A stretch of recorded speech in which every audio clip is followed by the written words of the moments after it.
আমার বাতিজারে লিয়া কবরস্থান ভিজিট করলাম, জিয়ারত করলাম। বাতিজা কবরস্থান লিয়া প্ল্যানটা কিটা? কবরস্থান সেটা দীর্ঘদিন ধরে আমরা কবরস্থানও আমরা এলাকার হলরই মধ্যে গান আছে, কিন্তু আমরা কবরস্থানের সাথে যত্ন করি।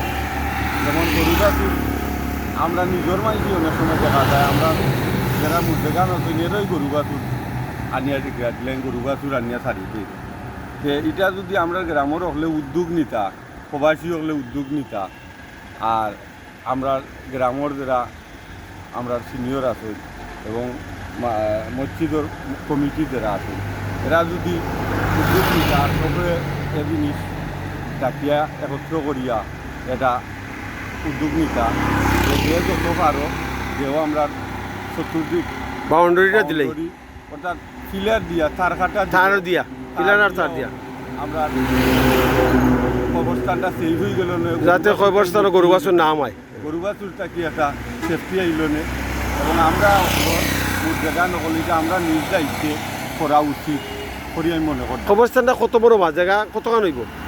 এটা নির্দিষ্ট আমার জানা নাই কতখান, কিন্তু আমরা এই যে 20 কারের উপরে হইব।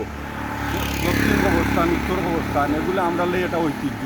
বহুত এলাকাত গেছি কিন্তু এমন কবরস্থান নাই, কেউ ঘরের কোনার যে তার জায়গা নাই করি, কিন্তু আমরা তো আল্লাহ দিছেন হিসাবে আমরা এটারে সৌন্দর্য আমরা বজায় রাখতাম, আমরা এটারে আমরা ঐতিহ্য আমরা দরিয়া।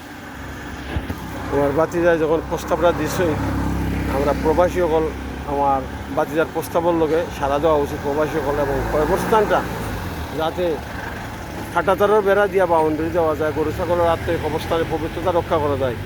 আমি বাতিজার লগে একমত, এবং আপনারাও আগুয়ে উকা বাতিজার লগে আমরাও আছি। আল্লাহ হাফেজ, আসসালামু আলাইকুম।